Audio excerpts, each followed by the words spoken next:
As a Palestinian Christian, I have many problems with Christian Zionists. First of all, this is an ideology that completely ignored me and ignored my people, and to a certain degree even dismissed us and dehumanized us. Speaking about an empty land or Palestine as a land without a people, that is dehumanizing to our presence. If you believe that God brought the Jews to this land and they have a divine right to this land and this is fulfillment of prophecy, then what about me? What should I do? Should I just leave? Should I pack and leave? Is this what you are proposing? In other words, this is an ideology that completely ignored our presence and even dismissed that presence. Many times they would tell us, go to Jordan. Many times they would say there is no such a thing as a Palestinian. Other times they will even say we are an obstacle to the second coming of Christ.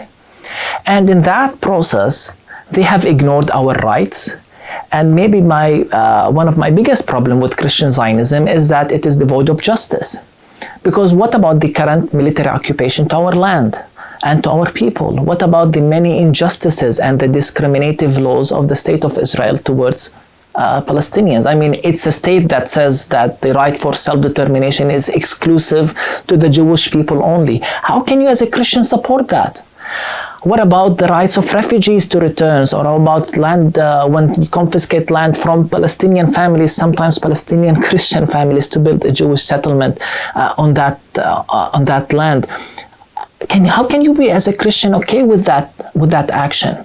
So this is an ideology that has many times ignored justice and even dismissed our rights as people who have been living here for hundreds, if not thousands of years.